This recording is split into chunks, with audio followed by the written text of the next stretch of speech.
Hello, Anthony D'Argenzio. Hello, Megan Molten. It's an honor to be sitting here with you, a fellow Mitzi tastemaker. I am so excited to be having this conversation and talk design. Yeah, I want to know, what was your first milestone project as a designer?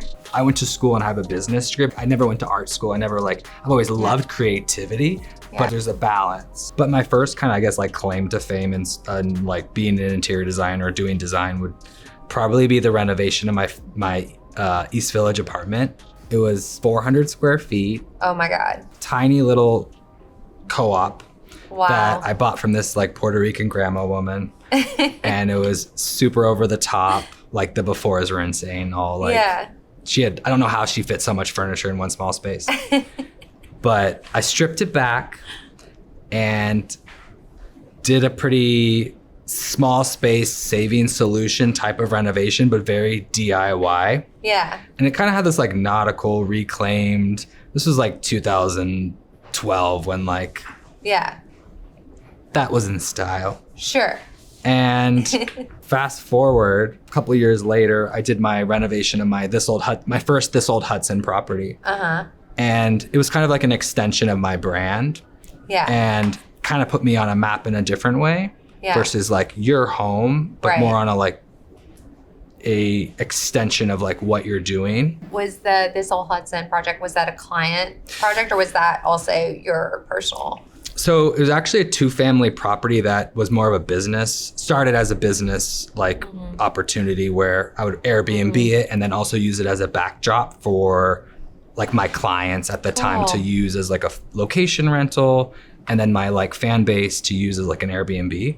So when I was designing, it was heavy on how's this going to be looking visually and everything at a place versus my home where it was functionality. Yeah. So it was a little bit of a different perspective, but fun. And people loved it. And it was really true to who I was. And I think when you create something that you're really passionate about, people love it. Yeah. I feel like that's the key. I've always said, authenticity sells. If you're only creative, then the business suffers. And there's there's endless opportunities of what you could create or what you could do. So never feel like it's limited to just design, but as a designer, you have all these abilities to create stuff. Mm-hmm. I have a business degree too. Oh, yeah. See, we have a lot in common.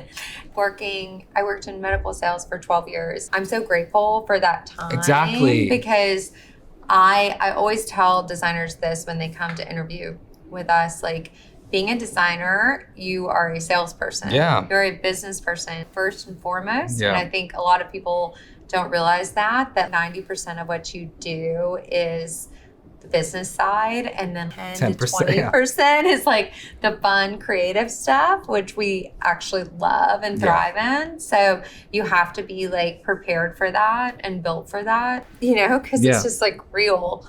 And my first big milestone moment or project as a designer was our first full home where we did kitchen, living, dining, outdoor, and it was a new construction home. Oh, wow.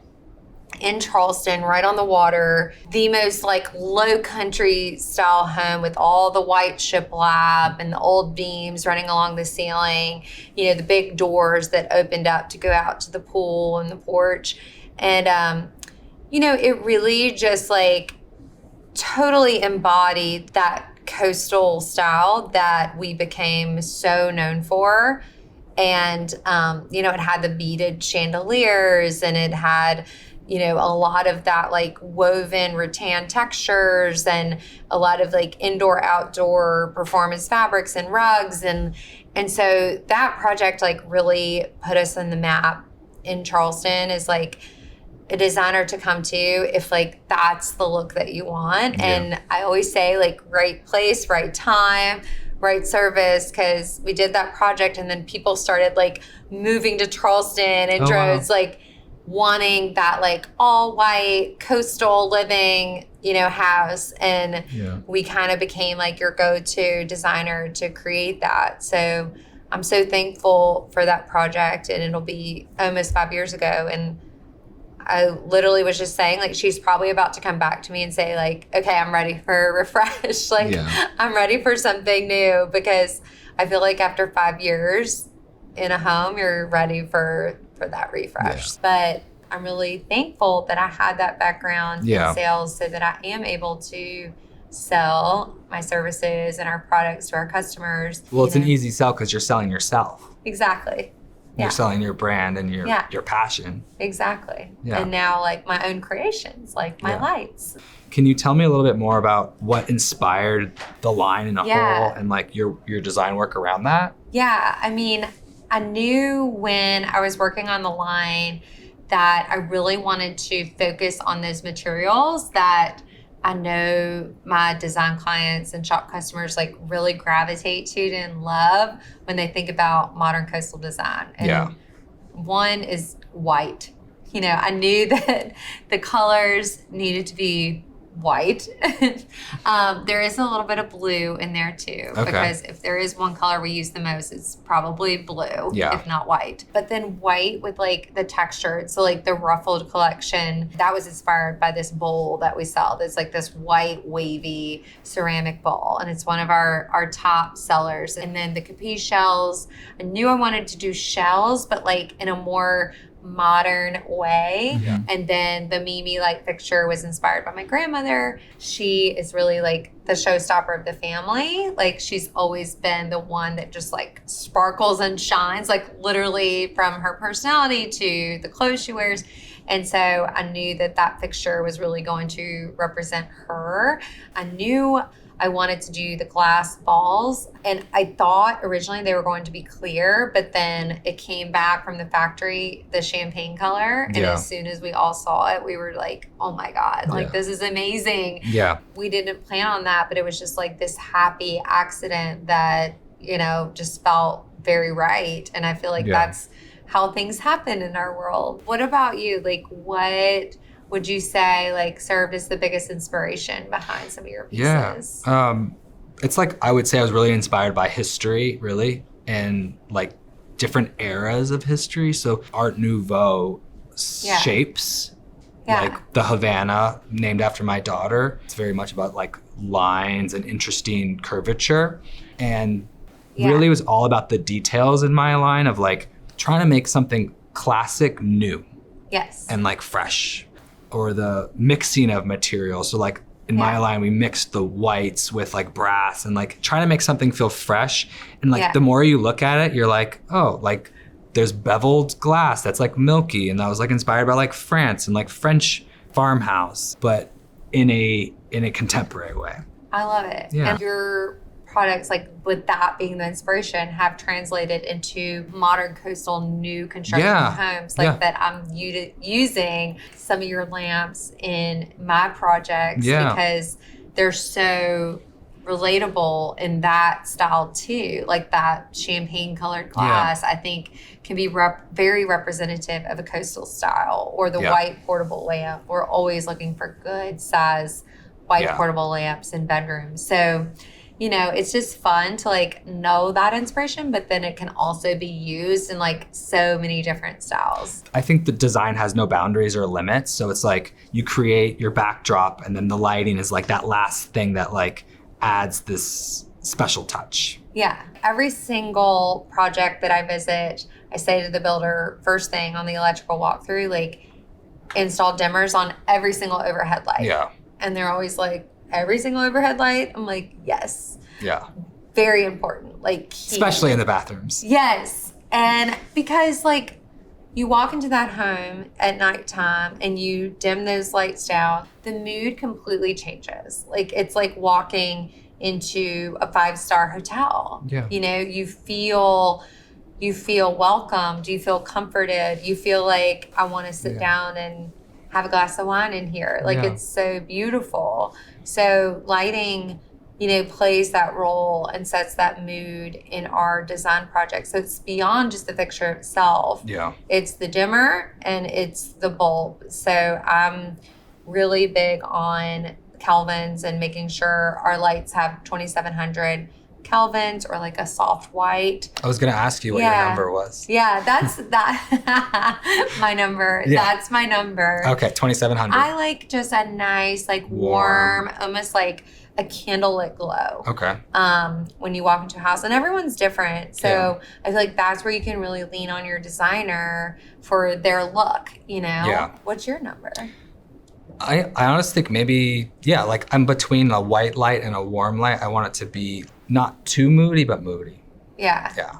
Lighting is obviously it creates an ambiance and it's beautiful, but it actually like improves the property value as well. It's like a fixture. Totally. It's attached to the home, and it's something that I always tell my clients and friends and people in my life. I'm like, this is not a pillow where you take that out at the end of this home sale or like when you move.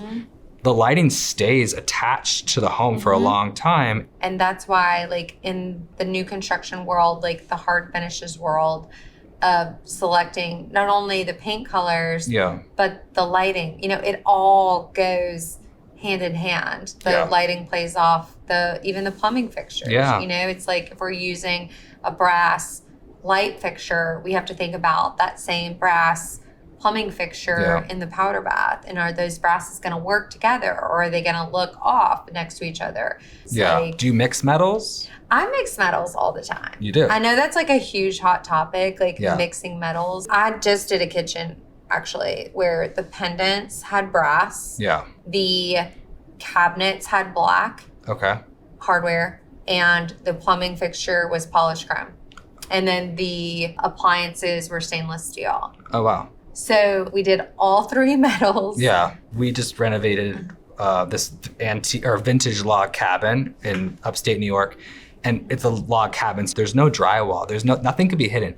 Everything had to be surface mounted if I wanted to like hang lights. So like we did all this like metal conduit, which is like a galvanized metal. But I was like, but I really want my unlacquered brass, and I really want my like bronze, and I really want like these like warmer tones. So I had like bronze and and all the piping was exposed, which was all copper. And then the appliances were stainless steel. And at the end, when you mix it all together, it actually feels really natural and organic, and the texture is kind of nice.